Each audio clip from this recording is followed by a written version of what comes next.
গল্পটা লিও নামের এই শারীরিক প্রতিবন্ধী ছেলেটার। সেরিব্রাল প্লাসি নামের একটা রোগে আক্রান্ত হয় সে ঠিকমতো চলাফেরা করতে পারে না। একদিন আকাশের দিকে তাকিয়ে বিষণ্ণ মনে একটা কবিতা লিখছিল। এমন সময় নিচ থেকে তার নানি সুজিন এসে ডাকতে। একমাত্র সে লিওকে খুব আদর যত্ন করে রাখে। তাকে ঘর পরিষ্কার করতে দেখে লিও নিজের জামাকাপড় ভাঁজ করার চেষ্টা করছিল। আসলে তার ইচ্ছা শক্তি ছিল প্রবল, আর 5 জন সাধারণ মানুষের মতোই সে কাজকর্ম করতে চায়, কিন্তু শারীরিক অক্ষমতার কারণে পেরে ওঠে না। তবে সে আবার হাল ছাড়ার পাত্র না। তাই তো সে একটা স্কুলের টিচার হতে অ্যাপ্লাই করেছিল। সেখান থেকে ফোন করে জানায় তাকে ইন্টারভিউয়ের জন্য সিলেক্ট করা হয়েছে। এই শুনে সুজিন অবাক হয়ে জিজ্ঞেস করে, তুমি পারবে তো? লিও মাথা নাড়িয়ে জানায় সে চেষ্টা করবে। এরপর সুজিন তাকে নিয়ে একটা হোটেলে চলে আসে। আজকে তার জন্মদিন। এই দিনটা সেলিব্রেট করতে সুজিন তার বন্ধুদের ইনভাইট করেছিল। এছাড়া সে এই বুড়ো মানুষগুলোকে নিয়ে একটা ব্যান্ড পরিচালনা করে। দেখা যায় সে লিওর সম্পর্কে খুব প্রশংসা করছে, বলে লিও খুব মেধাবী একটা ছেলে। সে তার কলেজের টপার ছিল, বর্তমানে একটা চাকরির খোঁজ করছে। এরপর লিও সবার সাথে তাল মেলাতে নিজেও ড্যান্স করতে থাকে, কিন্তু জীবনে প্রথমবার ড্যান্স করায় খুব অসুস্থ হয়ে পড়ে। সুজিন তাকে নিয়ে দ্রুত বাসায় ফিরে আসে। সিঁড়ির সামনে তার অবস্থা আরো খারাপ হয়ে যায়। সুজিন বুঝতে পারছিল না কি করবে। এমন সময় লিওর মা কাছ থেকে ফিরে এসে দেখে লিওর এই অবস্থা। তাই সে তার মায়ের ওপর খুব রাগারাগি করছিল। অনেক কথা শোনার পর সুজিনও রেগে যায়, বলে আজকে ওর জন্মদিন ছিল, ছেলেটা কি নিজের জন্মদিনও পালন করতে পারবে না? এছাড়া তোমার রাগ দেখানোর অধিকার নেই। ওর খেয়াল তোমার থেকে বেশি আমিই রেখেছি। এভাবে মায়ের মেয়ে অনেক ঝগড়া করে। এরপর লিওকে ভেজা কাপড় দিয়ে গোসল টোসল করিয়ে স্বাভাবিক করা হয়। রাতের বেলায় সে ঘুমানোর জন্য একটা সুটকেস বের করে, তারপর একটা কঙ্কাল জড়িয়ে সেই সুটকেসের মধ্যে শুয়ে পড়ে।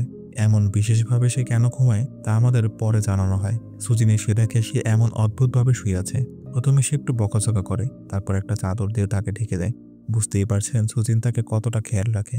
এরপর দিন ব্রেকফাস্ট করে লিওর মা বাবা কাজের উদ্দেশ্যে বেরিয়ে পড়ে। তারা লিওকে বাইরে বের হতে মানা করে যায়, কিন্তু তার নানি বুঝতে পারে সে ঘরে থেকে বোর হচ্ছিল, তাই সে তাকে নিয়ে একটা জায়গায় ঘুরতে বের হয়।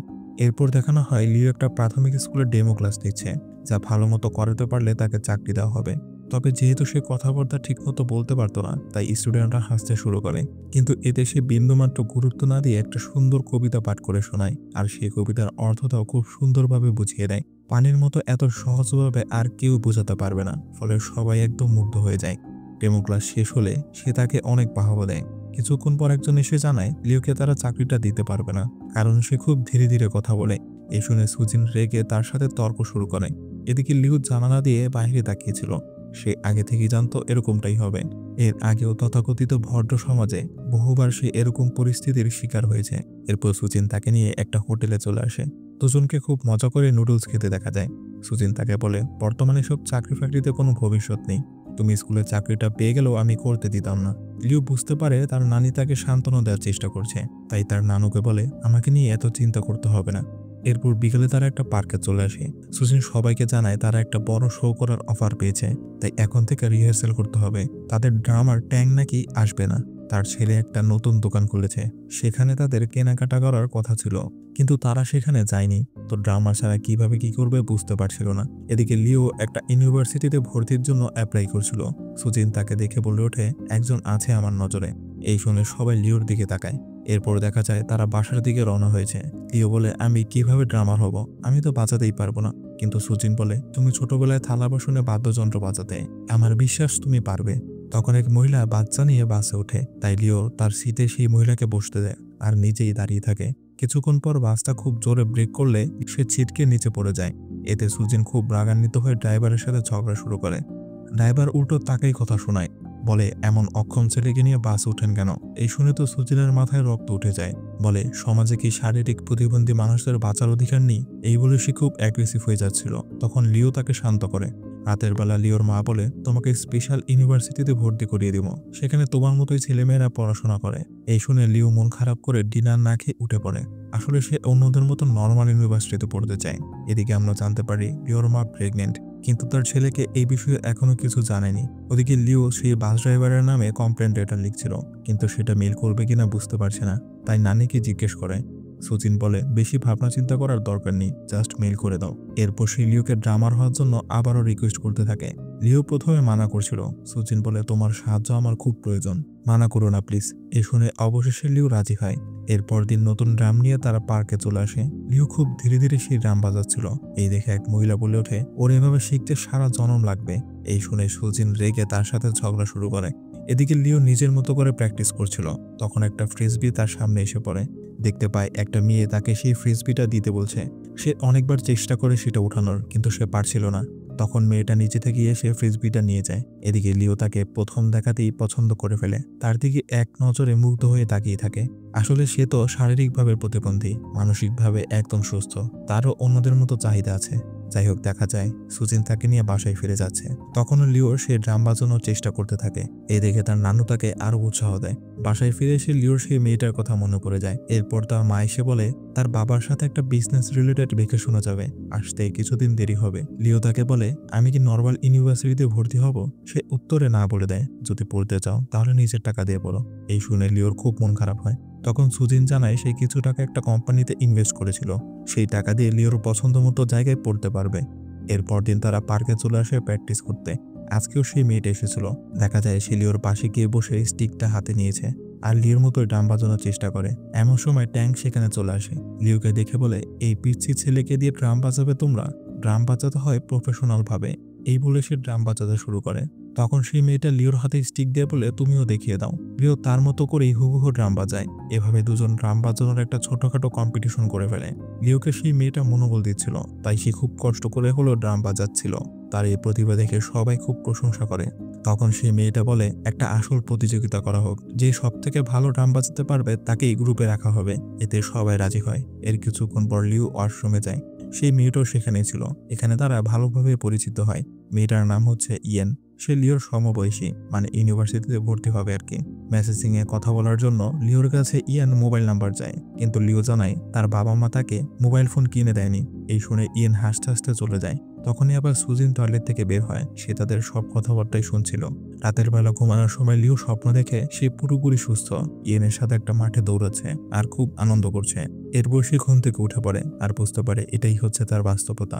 ব্রেকফাস্টের সময় তার নানিকে জানায় সে একটা ক্যাফেতে চাকরির জন্য আবেদন করেছিল, সেই ইন্টারভিউ দিতে যাবে।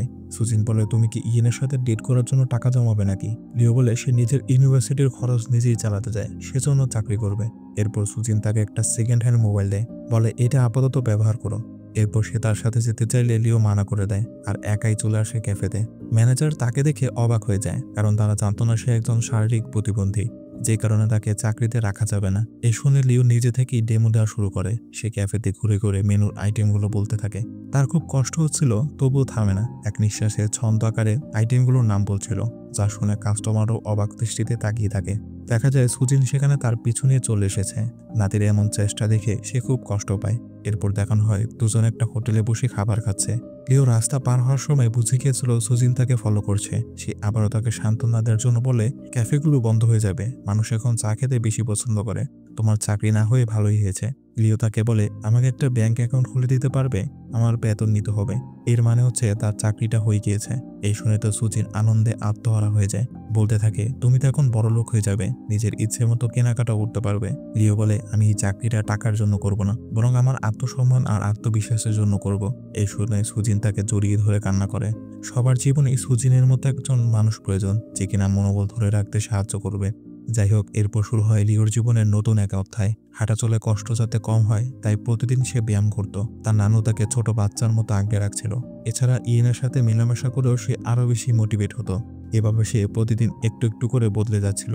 ক্যাফেতেও কাজ করা শুরু করে। মাঝে মধ্যে কফি বানানোর চেষ্টা করত, যদিও তেমন ভালোভাবে হতো না। এর 1 মাস পর সে তার প্রথম বেতন পেয়ে যায়। এই দেখে তার নানু খুব খুশি হয়। এরপর দেখা যায় সারাদিন লিও শুধু একজনের কথাই ভাবে, সে হচ্ছে তার পছন্দের মানুষটা। এরপর ধীরে ধীরে সে সব কাজ করা শিখে যায়। কফিও ঠিকভাবে বানাতে পারে এখন। সে জীবনের সব থেকে সুন্দর সময়গুলো পার করছিল। তার মা মাঝে মধ্যে ভিডিও কলে খোঁজ খবর নিত। একদিন সুজিন তাদের বাসায় একটা ছোটখাটো পার্টির আয়োজন করে। ইয়েনকেও সেখানে ইনভাইট করা হয়েছে। কেউ রান্না বান্না করছিল, আবার কেউ গান প্র্যাকটিস করছিল। এদিকে লিও ইয়েনকে নিয়ে তার রুমে চলে আসে। সে খুব লজ্জা পাচ্ছিল। ইয়েন তার হোয়াটসঅ্যাপ নাম্বারটা নিয়ে নেয়। এরপর দেখতে পায় তার রুমে অনেক বইপত্র। এগুলো দেখে সে অবাক হয়ে যায়। লিও জানায় সে এই সবগুলো বই পড়ে ফেলেছে। এরপর কথাবার্তার সময় ইয়েন জানতে পারে লিও কবিতা লিখতে পছন্দ করে। সে একটা ডায়েরি খুলে ইয়েনকে দেখিয়ে বলে, এই কবিতা তোমার জন্য লিখেছি। ইয়েন পড়ে দেখে মাত্র 2টা লাইন, বাকিটা নাকি তার মাথায় আছে। এরপর দুজন গল্পগুজব করে সময় কাটায়। এদিকে লিওর মা ভেকেশন থেকে আচমকা ফিরে আসে। তখন লিও ইয়েনের খুব ক্লোজ হয়ে যাচ্ছিল। তাকে বলে, আমি একজন টিনেজার ছেলে, আমারও শারীরিক চাহিদা আছে, কিন্তু সমাজের একটা শ্রেণী ভাবে আমাদের মতো মানুষদের শুধু বিছানায় পড়ে থাকা উচিত। এই কথা বলার সময় তার মা সেখানে চলে আসে আর তাকে ইয়েনের সাথে দেখে খুব রাগারাগি করে। লিও বলে সেই বিশেষ শ্রেণীর মধ্যে আমার মাও একজন। এরপর দেখা যায় সবাই চলে গিয়েছে, কিন্তু লিওর মা এখনো খুব রাগান্বিত। আসলে লিওর হসপিটালে চেক আপ করতে যাওয়ার কথা ছিল, এছাড়া স্পেশাল ইউনিভার্সিটিতে অ্যাপ্লাই করেনি। তখন লিও বলে ওঠে, আমি একটা ক্যাফেতে চাকরি করছি, সেই টাকা দিয়ে নর্মাল ইউনিভার্সিটিতে ভর্তি হব। এ শুনে তার মা আরো বেশি রেগে যায় আর সচিনকে কথা শোনায়। লিও বলে, এতে নানুর কোনো দোষ নেই, এটা আমার সিদ্ধান্ত। তার মা বলে, তোমাকে নর্মাল কোনো ইউনিভার্সিটি গ্রহণ করবে না। কিন্তু লিও পড়াশোনায় খুব ভালো, সে চায় উচ্চশিক্ষা গ্রহণ করে প্রফেসর হবে, যা স্পেশাল ইউনিভার্সিটিতে পড়ে সম্ভব নয়। তার মা বলে, তুমি প্রফেসর হওয়ার যোগ্য না, এর জন্য অনেক পরিশ্রম করতে হয়, তুমি তো নিজের খেয়ালও রাখতে পারো না, প্রফেসর কি করে হবে, এই সমাজ কি অ্যাকসেপ্ট করবে তোমাকে? এসব কথা লিওর মনে গভীর দাগ কাটে। সে কান্না করে বলে ওঠে, আমাকে পৃথিবীতে এনেছিল কে? আমার এই অক্ষমতার জন্য কে দায়ী? সমাজ কি সেটা কখনো ভেবে দেখবে? প্রশ্নগুলোর উত্তর তার মায়ের কাছে নেই। এরপর দেখা যায় লিও খুব মন খারাপ করে ছাদে এসে দাঁড়িয়ে আছে। এরপর ইউনিভার্সিটিতে মেল করে জানতে চায় সে শারীরিক প্রতিবন্ধী হলে কি তার পড়ালেখার অধিকার নেই। সেই মেলের কোনো রিপ্লাই আসে না। এমন সময় তার নানি খাবার নিয়ে আসে। লিও গাড়ি চালানো শিখছিল, বলে আমি তো প্রতিবন্ধী, আমাকে লাইসেন্স দিবে। সুজিন বলে, কেন, তুমি কি দূরে চলে যেতে চাও? লিও খুব দুঃখের সাথে বলে, এখান থেকে লাফ দিলেই তো অনেক দূরে চলে যেতে পারি। এই শুনে তার নানু খুব কষ্ট পায়। এরপর দেখা যায় লিও ব্যায়াম করছে, তবে সে আগের মতো পারে না, যেন সে তার আত্মবিশ্বাস হারিয়ে ফেলেছে। এরপর তাকে হসপিটালে দেখানো হয়, সেখানে তার মতোই অনেক প্রতিবন্ধী ছিল। এছাড়া এক মহিলাকে তার ছোট্ট প্রতিবন্ধী সন্তানের জন্য কান্না করতে দেখে। রাতে বাসায় ফিরে এসে তার মাকে চাদর দিয়ে ঢেকে দেয়, এরপর তার পাশেই বসে থাকে। সেদিন তার সাথে খারাপ আচরণ করায় সে খুব কষ্ট পাচ্ছিল। এরপর দিন ট্যাংয়ের সাথে তার প্রতিযোগিতা ছিল, তবে কম্পিটিশনের সময় সে খুব অসুস্থ হয়ে পড়ে হসপিটালে নিয়ে যাওয়া হয়। এদিকে সচিনের ফোনে একটা মেসেজ আসে, যা দেখে সে খুব টেনশনে পড়ে যায়। সে বুঝতে পারে না লিওকে কিভাবে খবরটা জানাবে। এরপর দুজন হসপিটালে চলে আসে। আসলে তার একটা বোন হয়েছে। লিও দেখে বাচ্চাটা কান্না শুরু করেছে, সে কি করবে বুঝতে পারে না। তখনই লিওর মা টয়লেট থেকে এসে বলে, দূরে সরে যাও। এই বলে তাকে সরিয়ে দিয়ে বাচ্চাটাকে কোলে নেয়। সে ভাবছিল লিওর কারণে বাচ্চাটা কান্না করছে। বেচারা লিও সাইডে দাঁড়িয়ে দেখতে থাকে। এরপর তার নানুকে জিজ্ঞেস করে, আমার বোন হবে, এটা বলনি কেন আগে? সুচিন বলে, ডক্টর বলেছিল বাচ্চাটাকে বাঁচানো যাবে না, তাই আগে থেকে কিছু বলা যাচ্ছিল না। কিন্তু লিও ঠিকই বুঝতে পারে ইচ্ছে করে তাকে জানানো হয়নি। তখন তার সেদিনের কথা মনে পড়ে যায়। ওই দিন তার মাকে রাগান্বিত হয়ে অনেক কথা শুনিয়েছিল, বলেছিল, আমাকে তোমরা সবাই চিড়িয়াখানার প্রাণী মনে করো, সারাদিন শুধু বাসায় থাকতে বলো, কারণ মানুষ আমাকে দেখলে হয় নাক ছিটকায়, না হলে খুব করুণার চোখে দেখে। ছোট থেকেই আমি এই জীবনের সাথে মানিয়ে নেওয়ার চেষ্টা করে আসছি, তুমিও আমাকে ঘৃণা করো, অথচ এই জীবনের জন্য তোমরাই দায়ী। এইসব শুনে তার মাও খুব রেগে যায় আর কান্না করে বলে, হ্যাঁ আমি তোমাকে ঘৃণা করি, তবে সেই কথাটা মন থেকে বলেনি। তো লিওর বারবার সেই কথাগুলো মনে পড়ছিল। এরপর দেখা যায় লিওর তৈরি একটা চকলেট লঞ্চ করছে সেই ক্যাফেতে। আর যেহেতু সে একজন প্রতিবন্ধী, তাই এটা নিয়ে সেই ক্যাফের মালিক পাবলিসিটি করছিল। লিও কাজ শেষে ইয়েনের সাথে দেখা করতে আসে, তার সাথে মনের সুখ দুঃখ শেয়ার করে। তার মা তাকে স্বাধীনভাবে চলতে দেয় না, এই কারণে সে খুব কষ্ট পায়। ইয়ন বলে সব ঠিক হয়ে যাবে। লিও একটা মিউজিয়ামে ঘুরতে যেতে চায়। এরপর দেখা যায় সে ইয়েনের হাত ধরার চেষ্টা করছে, কিন্তু ইয়েন হাত ছেড়ে দিয়ে বলে, আমি একটু ওয়াশরুম থেকে আসছি, এই বলে সে চলে যায়। আসলে সে লিওকে শুধুমাত্র একজন বন্ধু হিসেবেই দেখত। বুঝতে পারছিল তার প্রতি লিও দুর্বল হয়ে যাচ্ছে, তাই লিওর জীবন থেকে সরে যায় সঠিক সিদ্ধান্ত মনে করে। দূর থেকে লিওকে বাই দিয়ে চিরদিনের জন্য সে চলে যায়। লিও হাসি মুখে তাকে বিদায় জানায়, কারণ সেও বুঝতে পারছিল বাস্তবতার স্বপ্নের মধ্যে অনেক তফাৎ। এরপর সে একাই মিউজিয়ামে ঘুরতে আসে। মনে মনে সেই কবিতার লাইনগুলো বলতে থাকে। সেই অপূর্ণ কবিতাটা সে পুরোটা লিখে ফেলেছিল। এটা দিয়ে ইয়েনকে প্রপোজ করবে ভেবেছিল, কিন্তু বাস্তবতা বড়ই কঠিন। রাতের বেলা তার বানানো চকলেট নিয়ে বাসায় ফিরে আসে। তার নানু কয়েকটা খেয়ে কিচেনের দিকে যায়। এদিকে লিও একটার পর একটা চকলেট তার মুখে গুঁজে দেয়। ইচ্ছে করে সে এমনটা করছিল, এতে তার মুখে সবগুলো চকলেট আটকে যায়, ফলে সে শ্বাস নিতে পারছিল না। সুচিন এসে তাকে স্বাভাবিক করার চেষ্টা করছিল, কিন্তু কোনো লাভ হয় না। তখন সেই ছোটবেলার কথাটা মনে পড়ে। ফ্ল্যাশব্যাকে দেখানো হয় ছোট্ট লিও এক পা দুপা করে হাঁটার চেষ্টা করছে। এরপর সে এই ছোট্ট সুটকেসের ভেতরে লুকিয়ে থাকে তার মাকে সারপ্রাইজ দেওয়ার জন্য, কিন্তু তার বাবা মা তাকে অনেক খুঁজে না পেয়ে হাল ছেড়ে দেয়। এরপর সেখানে বসেই বলে, যদি লিওকে আর খুঁজেই না পাই, তাহলে আমাদের জীবনটা খুব সুন্দর হয়ে যাবে, তাই না?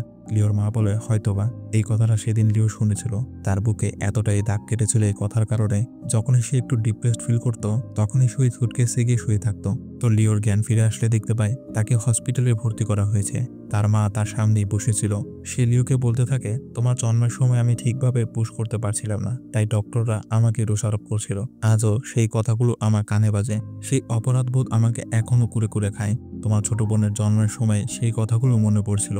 আমার মা হওয়ার সেই সুযোগটা যাতে আবারও অপরাধবোধে পরিণত না হয় সেজন্যই চেষ্টা করে যাচ্ছি। তাই সেদিন ঘাপড়িকে দূরে ঠেলে দিয়েছিলাম। এরপর সে কান্না করে ক্ষমা চায়, প্রকৃত মায়ের দায়িত্ব পালন করার শেষ সুযোগ চায়। লিও তাকে ক্ষমা করে দেয়। এর কিছুদিন পর সে কিছুটা সুস্থ হয়ে বাসায় ফিরে আসে। একদিন তার নানি ছাদে একা একাই বসেছিল। তখন লিও তার পাশে গিয়ে বসে। দুজন চুপ করেছিল কিছুক্ষণ। এরপর সুজেন জিজ্ঞেস করে, এখনো কি তোমার মায়ের উপর রাগ করে আছো? ওর কোনো দোষ নেই। কিভাবে ভালো মা হতে হয় সে শিক্ষাও পায়নি। আসলে লিওর নানা অন্য আরেকজনকে বিয়ে করে চলে গিয়েছিল। তখন লিওর মাকে লালন পালন করতে সুজিন অন্য শহরে গিয়ে কাজকর্ম করত। ওই সময়টাতে সে লিওর মাকে তেমন আদর যত্ন করতে পারেনি। সে একা একাই বড় হয়েছে। মায়ের ভালোবাসা কেমন হয় সেটাও জানেই না। এরপর থেকে আমাকে একদিনও মা বলে ডাকেনি। অবশ্য এর জন্য ওকে দোষারোপ করব না। এরপর লিও তাকে জিজ্ঞেস করে, তার ছোট বোন তার মতো একজন ভাইকে গ্রহণ করতে চাইবে? এই প্রশ্নের উত্তরে তার নানু কিছুই বলতে পারে না। এরপর তারা ঘুমানোর জন্য বেডরুমে চলে আসে। সুচিন তাকে জানায় সে যখন হসপিটালে ছিল তখন একটা চিঠি এসেছিল তার নামে। এই শুনে লিও দ্রুত সেই চিঠিগুলো পড়তে শুরু করে আর তার চোখ খুশিতে ভিজে যায়। চিৎকার করে তার নানুকে ডাক দেয়। চিঠিটা পড়ে সেও কান্না করতে থাকে। লিওকে সেই নর্মাল ইউনিভার্সিটি অ্যাকসেপ্ট করে নিয়েছে। সে এখন বাকিদের মতোই পড়াশোনা করতে পারবে। দেখা যায় দুজন একে অপরকে জড়িয়ে ধরে কান্না করছে।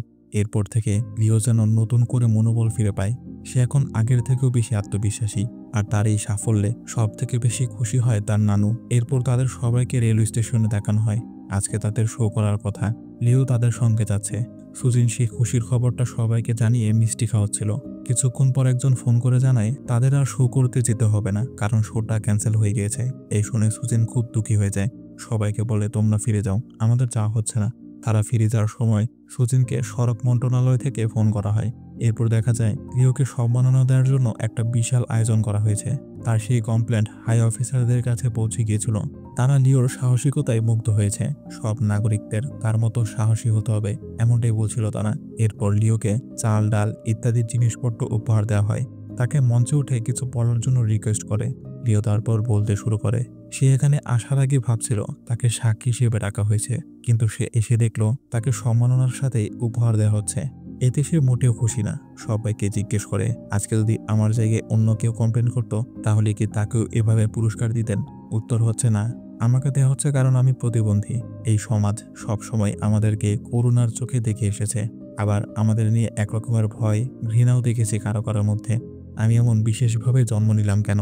এই প্রশ্নটা আমার পরিবারের কাছে, ডক্টরদের কাছে করেছি বহুবার, কিন্তু কোনো উত্তর পাইনি। হয়তো বা পাবো না কখনো। অথচ আমরা আপনাদের মতোই রক্তে মাংসে করা মানুষ, কিন্তু আমাদেরকে আলাদা চোখে দেখেন। আমরা আপনাদের থেকে করুণা ভিক্ষা চাই না। আমরা চাই এই চিন্তাধারাটার পরিবর্তন আসুক। চাল, ডাল এসব কিছু আমাদের লাগবে না। শুধু আমাদেরকে আপনাদের মতোই ভাবুন। শুধু এতটুকুই আমাদের চাওয়া। অবশ্যই আমার নানুর মতো কিছু মানুষ আছে যারা কখনো আমাদেরকে আলাদাভাবে দেখে না। তাদের মতো মানুষদের জন্যই আমরা বেঁচে আছি। সবাই তার এমন ইমোশনাল কথা শুনে নিরুপাক হয়ে যায়। এরপর দেখানো হয় লিও তার পরিবারের সাথে মেলামেশা করতে পারছে। তার মা এখন তাকে আর আলাদাভাবে দেখে না। সে ছোট বোনের সামনে যেতে পারে, তাদের সাথে সময় কাটাতে পারে। চিন্তার পরিবর্তনটা তার পরিবার থেকেই শুরু হলো। এরপর একদিন সুজিন আর লিও একটা জায়গায় ঘুরতে আসে। এখানে লিও তার নানুকে বলে, আমার উপার্জন করা টাকা দিয়ে তোমার জন্য একটা ট্রেনের টিকিট কিনবো। তুমি যেখানে খুশি সেখানে ট্যুর দিতে যেতে পারো। এবার একটু নিজের জন্য সময় বের করো। আমার খেয়াল রাখতে রাখতে তুমি ক্লান্ত হয়ে পড়েছ। সামনের জীবনটা আমাকে একাই চলতে শিখতে দাও। সুজিন বুঝতে পারে লিওকে স্বাধীন করে দেওয়া উচিত। দুজন অপরূপ এই জায়গাটার সৌন্দর্য উপভোগ করে। গল্পের শেষে দেখানো হয় সুজিনের ব্যান্ড সেই আয়োজনে পারফর্ম করছে। এখানে লিও খুব সুন্দরভাবে ড্রাম বাজায়। আর এই দৃশ্যের মাধ্যমে শেষ হয় এই অসাধারণ গল্পটা। তো আপনাদের কাছে একটা প্রশ্ন থাকলো, আসলে দোষটা কার? যে কিনা নিহতের নির্মম পরিহাসে এরকমভাবে জন্ম নিয়েছে, নাকি সেই সমাজের মানুষগুলোর যে সর্বদা লিওর মতো অসহায়দের নিচু করে দেখে? কমেন্ট করে জানান। এছাড়া আজকের গল্পটা কেমন লাগলো সেটাও কমেন্ট করুন। আর ভিডিওটা ভালো লাগলে অবশ্যই একটা লাইক করবেন, এতে মনোবল পাওয়া যায়। এরকম আরও ভিডিও দেখতে চাইলে এখানে ক্লিক করুন। কথা হবে নেক্সট ভিডিওতে। সেই পর্যন্ত ভালো থাকবেন।